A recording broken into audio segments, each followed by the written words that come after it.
Chapter 9: A two-person battle, a case for fighting. Who is it that fights? Why is fighting important? It is supposed to be central to all martial arts discussions. What is not so well understood: there is a fighter in all of us, and that fighters need fighters to fight.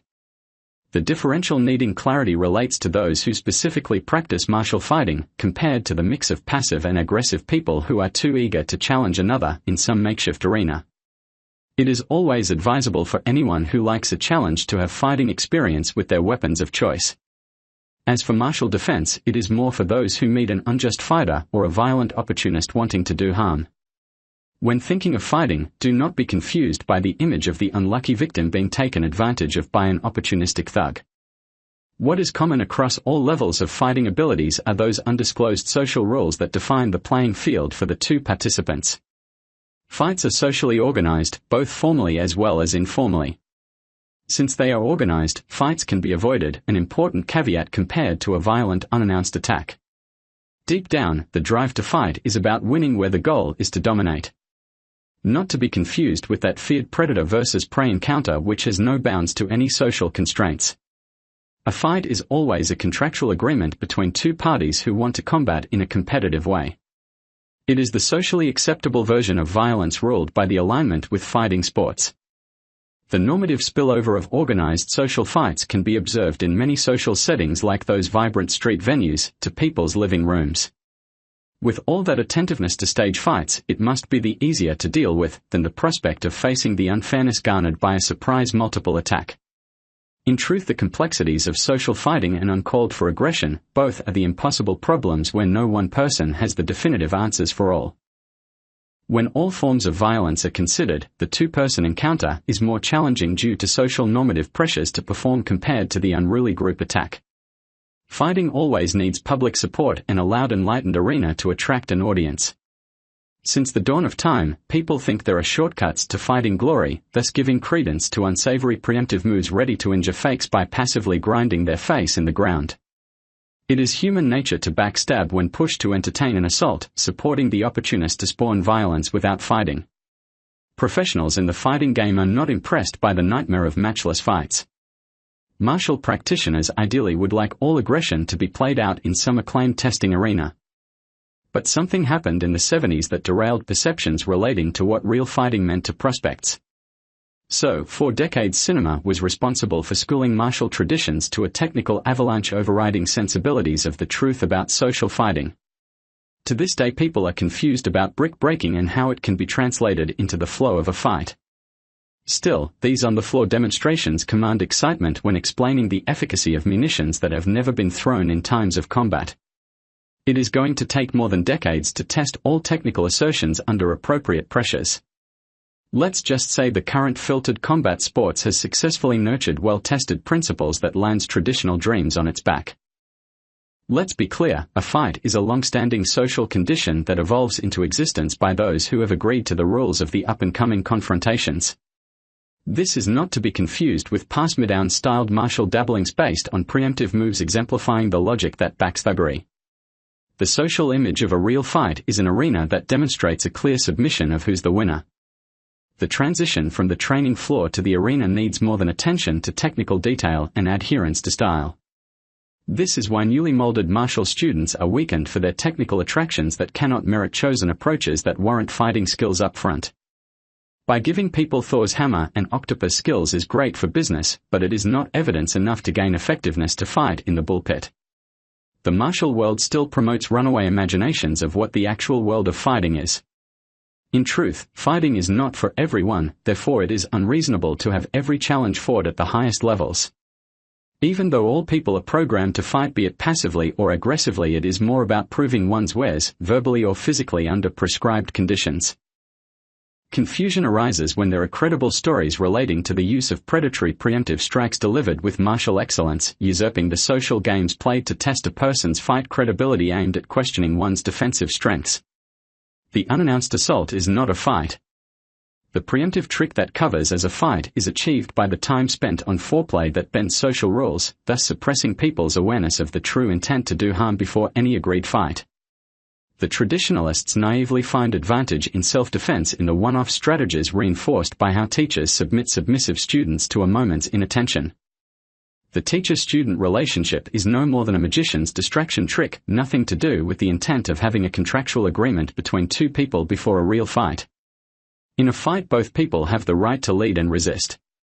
The real face of a fighter would look like a gladiator from the past that will shock the fabric of the imagined technical world. Thus, effectiveness developed from those on the floor games cannot be traded for actual pressure testing. These defensible technical approaches work well because of slowed motion held in check by bite-sized grabs of reality made effective by cooperative training partners. If you want to move beyond the theories of the infinite worlds, much of the crap must be offloaded when exposed to pressure testing in prescribed fight arenas. Hence, the cult-like prescriptions stimulating the fears of missing out on the promise of those perfect defensive moves that will never arrive, always just around the corner. From the beginning, prospects are choosing stuff far from actual experiences of aggression, directed to the potential of the realities codified into sporting games selected as a real two-person fight. This can be compared with the circular argument where no one approach wins or comes out on top due to differing beliefs. From the deception of overtraining to the outcomes likened to gambling, there will be always a new participant willing to fight.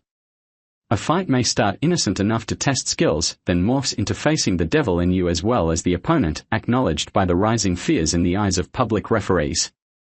The caveat is, there is always someone out there that can better you in all forms of fighting games. But it only takes a moment to rattle one's fight confidence, knowing that an unseen teenager is still capable of wiping out a martial champion's credibility in an unmatched arena. Nothing is for certain in the real world, only that if you accept a fight, you stand selected to run with the rules to determine the loser. It is the time spent perfecting skills that motivates you to show up and fight the challenger on equal terms. This is a narrowed viewpoint, knowing the unpatrolled arenas are teeming with opportunists turning acceptable fights into multiple attacks.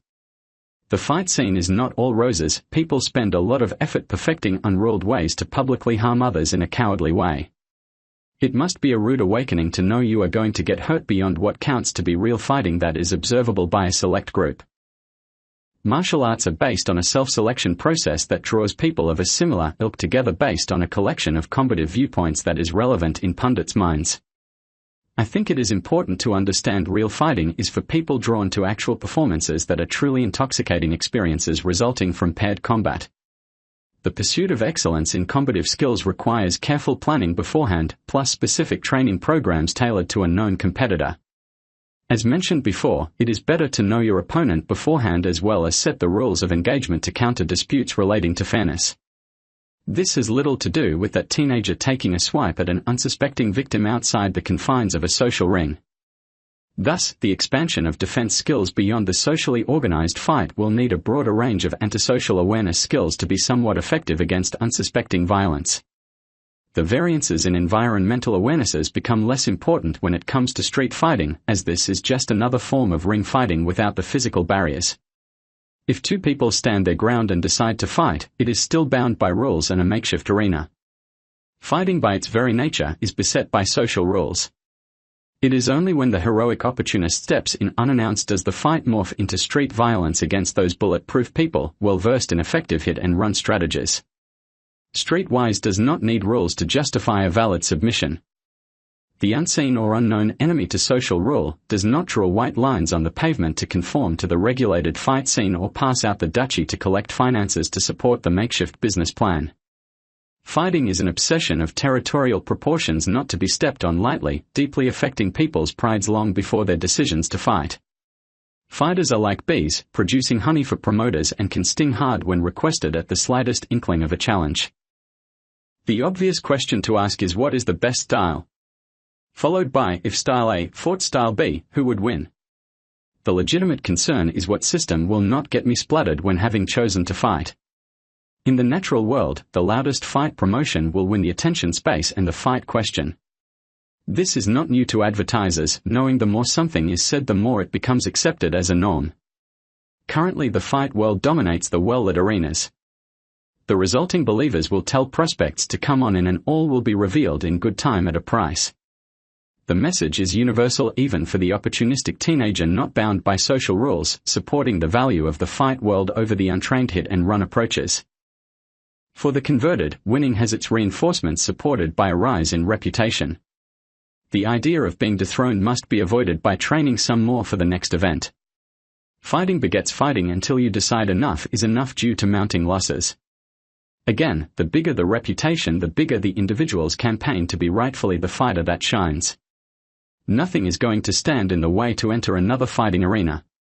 No matter how you cut it, fighting is always about winning the fight, making the endeavor all worthwhile at the cost of other aspiring fighters. The arena is a great test of fighting skills, enhancing combat sports beyond expectations. As for the rest of the martial world, the play is confounded by commitments to paradigms of beliefs and artistic excellence. To the observer, blood on the floor suggests real, followed by reputable hearsay that does not translate into any fighting arena. While there are the masterful teachers, the unsuspecting student demonstrations will continue. Hence there is still those long-winded explanations, capsulized by sudden practical magic, those undisclosed preemptive strikes on dummies. Teachers of techniques control focus time and the student's mind space.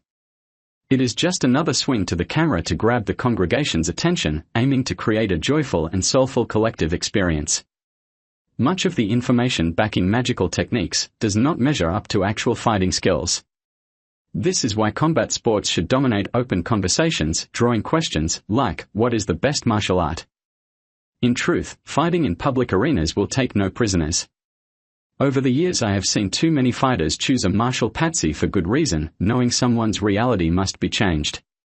Just to be clear, winning any fight is not a true outcome, as there are too many ways to encounter another person outside the socially organized pressure test.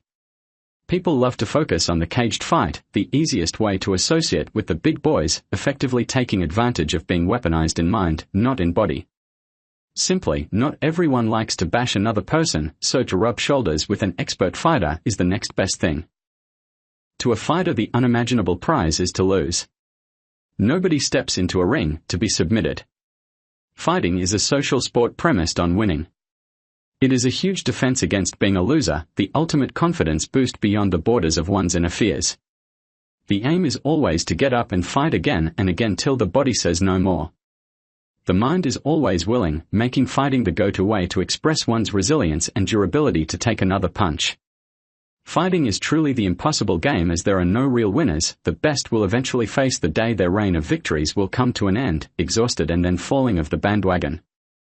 Still, the bright lights of the fight games are too enticing no matter how unfair rules are. It is the human way to mirror the heroes of past into our present and future.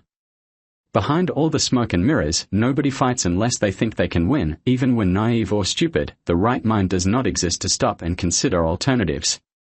So, what is it about people accepting the contract to fight when it is truly avoidable? That is probably another book. I am glad you are sticking around, still listening to find out what the energy world offers to improve a two-person encounter. I sense you feel challenged and would like to know why someone would stick their head out and offer improvements when real fighting strategies already caters for all. It does not seem wise to step onto the martial scene, exclaiming better than what is tested to be effective, to say the least. It is obvious professionals are just waiting for such claims, ready to enjoy watching the wannabes lose their head by tempting fate. It is going to be the best of entertainment. This is as it should be. Someone of great reputation is not going to stand ideally by letting a lifetime of work being torn down by an imaginative fight skill. That would be magic. Everything fight is about self-selection, thus, good fighters attract good fighters. Not to mention too loudly, powerful historical dynasties came crashing down because of inflexibilities of not adopting new technologies or advancements. To this day, martial artists find it difficult to support alternative ideas, lending to the deaths of many so-called styles and systems. Like the rag trade, fashions of past do sometimes resurface, getting a second looking over to find a new place in the fight picture. Fighting is still that passive sport where most exponents follow religiously their mentors, supporting the rules to the current playing fields. Consequently, when supporting fighting, it is at a personal level, triggering defensiveness, readying to attack deviance at will. This lack of flexibility does not go well against a group of attackers, where fighters are still asking the gods for a better alignment. If you are a fighter, you are more likely to put all your eggs in one basket at the expense of personal safety. It's all too easy to be tempted into a moment's glory when bustling up to have a fight. It is instinctive to defend your beliefs and ego from what is perceived to be an attack to besmirch your inner drives. Who is this person who starts fights? Not me, as your foot kicks straight into someone's guts. It is only natural, trusting that you have the firepower to overcome your target. It is always your own idea to have your way, it is your choice to be antisocial. Fighting someone you do not know is a stupid decision, as there is more to consider beyond the one. As a reminder, there is no such thing as a friendly fight, and it is not just against one person. This is why it is better to spar with someone you know and is a lot better than you. The outcome is foretold and non-threatening.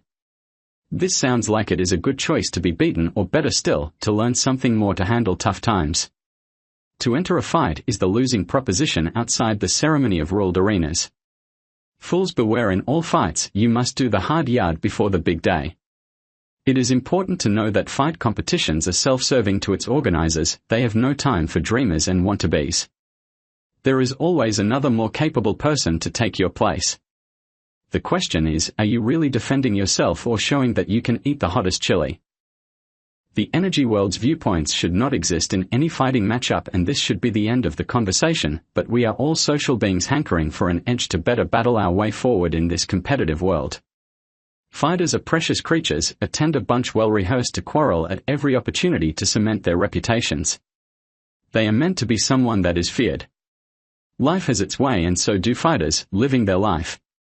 So, who is the best fighter out there? A question asked each time when a new perceived threat arises. You could also ask who is scared to the core, and why is there such strong response to initiate a fight? Past heroes have set this standard, and they were good in their day. Strangely enough, the good old days are no more, and the real martial arts is built on delusions based on changing memories.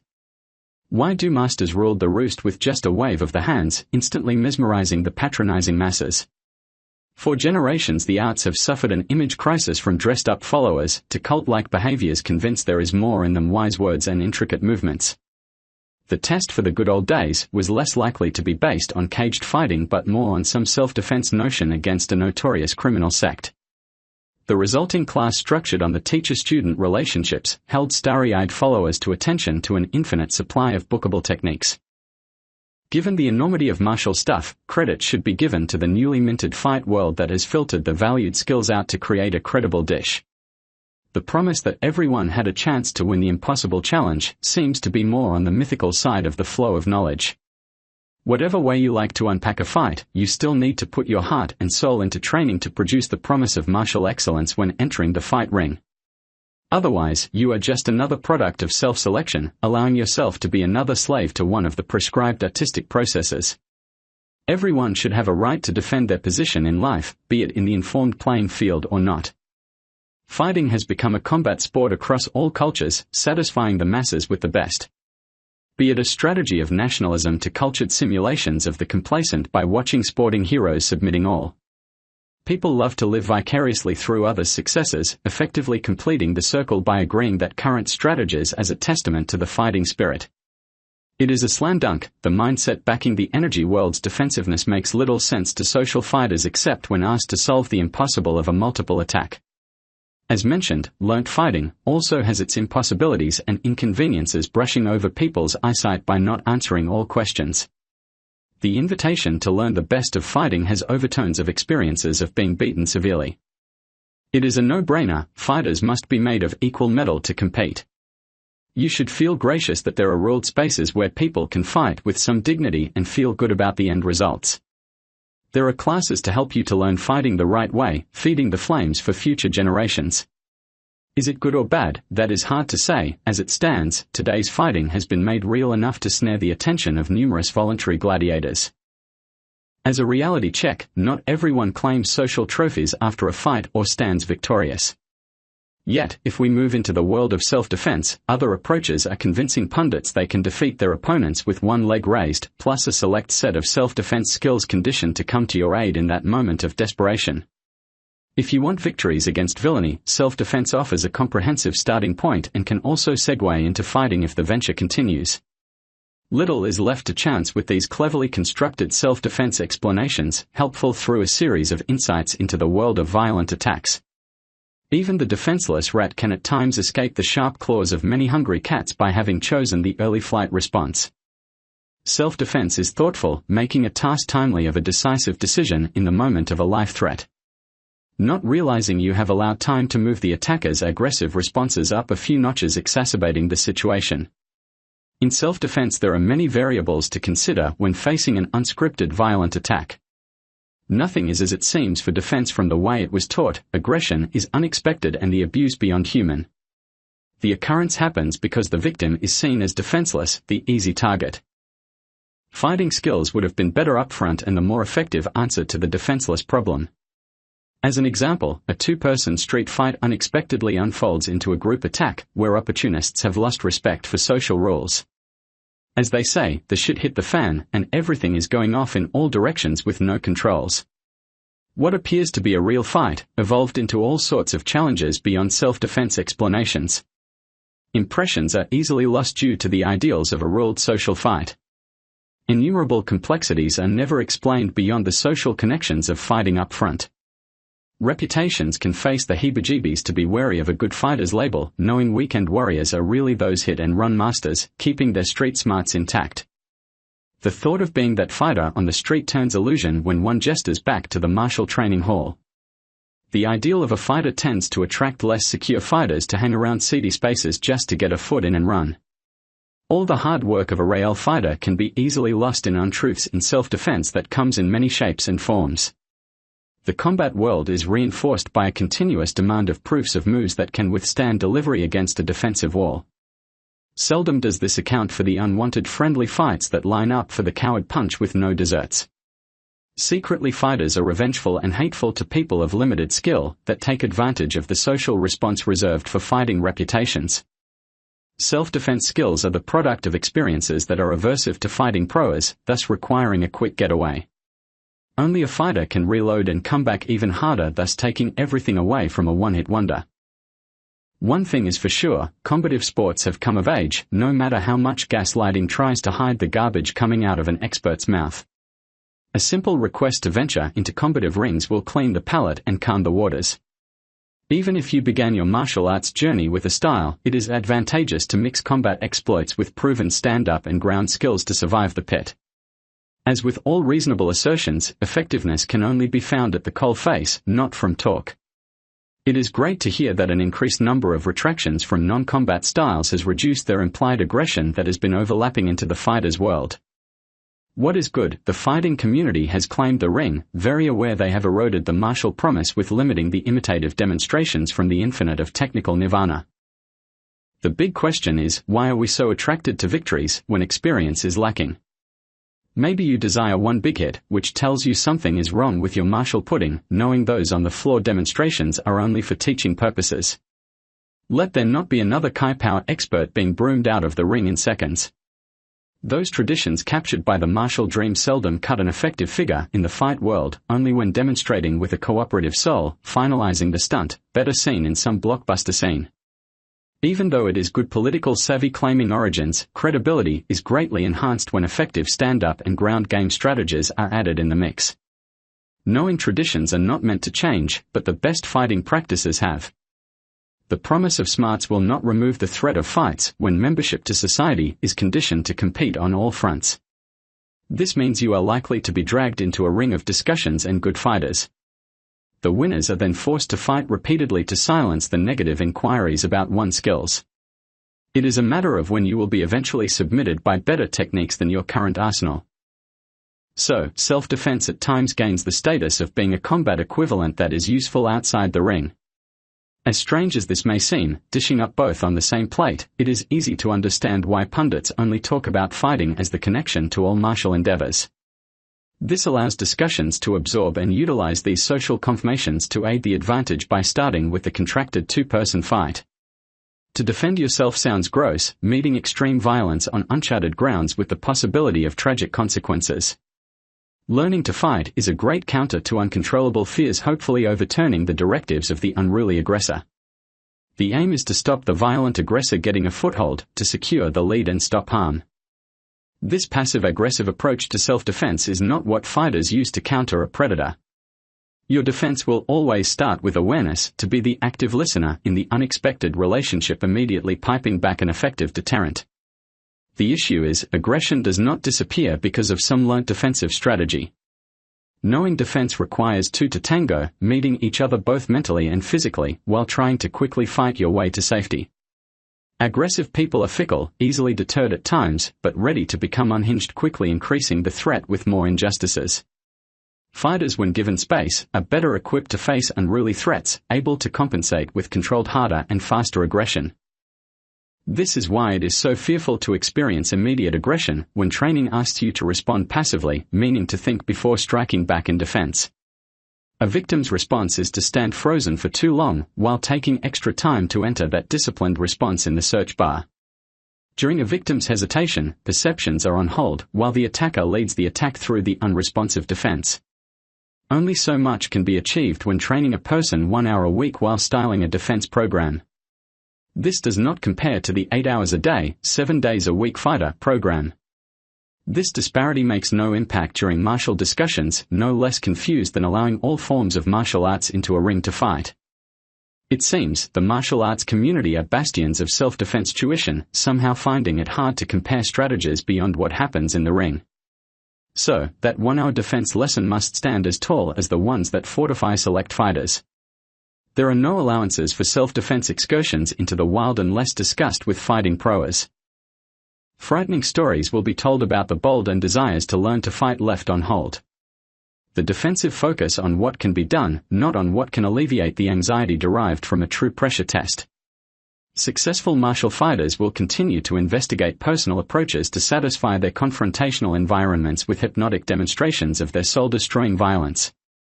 As an aside, the energy world is premised on freedom, that is the awareness to avoid connecting with the natural world's need for violence and dominance. It is no wonder people feel hunted and subsequently trapped into some form of social fight. The martial way unknowingly exacerbates social anxiety by its promotion on who can represent the best of fighting. The journey into the fight world leaves a large proportion of pundits wondering how to avoid that request to fight. As mentioned, that sense of being dragged into that social fight is totally avoidable, given that you know how the trap works and why it is so difficult to walk away from the request. The natural world is very skilled at snaring people to do things against their better judgment. We are taught from birth to be social responders by amping up the value that unites people into a collective, needing you to consummate each connection as a ruled responsibility. Ignorance is not very blissful, as the battle has been primed by those who smile the most at your demise. A fight is a relationship that needs time to determine who is to submit first. As mentioned in the energy world, it is better not to be there in the first place, therefore having no need to jostle for position. In truth, you are free to leave before the social grab, avoiding the passive response, a person unable to escape their inner imposter. It is as simple as never answering the opponent's questions or stand there stationary querying the situation. Hesitation means you have lost your senses to lead yourself to better pastures. The alternative is to drown yourself in social rules and etiquette that dashes your hopes for a better defensive outcome. A person who knows themselves will sense the up-and-coming threat, posed both by a passive or aggressive person, that is about to deliver trouble. Fighting is a passive act that asks people to stand their ground, hesitating, waiting for the request to unfold to a set of unwritten fight rules. This is why your hesitation sets you up for the delivery of that big hit or that great takedown. This can sound a little obvious to a professional fighter who are well versed to use antisocial behaviors to complete the union before a fight. So as a simple mind trick to avoid the fight grab is to believe that all fights are a tip of an iceberg where the aggressor may be hiding his buddies to do even more harm.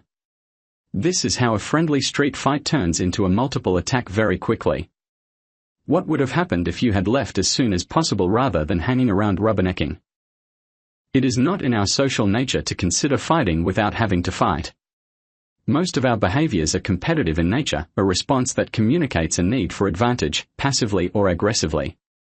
As for most of our decisions, we passively wait for the punchline to reflect on the severity of one's response. The harder a person fights for gains, the harder the encounter will be. Take sparring. This is where you are being conditioned for a controlled release of aggression. The assumption is, don't we love to fight in a world of regulations which tends to hide the fearful truth of loose cannons? It is the antisocial nature in many that drive imaginations wild when people do not want to follow expected gameplay. This brings up the other category of the unannounced and violent souls commiserating when they will destroy another defenseless person. The socially controlled stage immediately disappears when true violence surfaces and the request to fight is lust. So, to leave the inquiry unanswered is a deal breaker for all forms of violence. This does not mean moving faster than the aggressor, it is about social awareness of how to take the lead and never relinquish it for a moment's hesitation. The social challenger has to announce themselves first if they want to fight, but the opportunist, unannounced, does not need to follow such a rule. A fighter needs time to connect and set up their bombshell techniques, the big stuff that is supposed to clear the way and polish one's ego. The inner drive to train hard is to enhance combat skills, knowing that you must be bigger and better than anyone else. It turns out YouTube conditions the meme to select similar-minded people, pressing for the same advantage. Without question, there is going to be another fight only to satisfy viewers. The two-person encounter according to the energy world has a different focus on dismantling the basis of the requested challenge, removing the expected fears presented by time, place and how the fight will proceed. Like all ideal defensive approaches, it is not about the aggressor that wants to do harm. It is about understanding the self. You, come on, let's fight.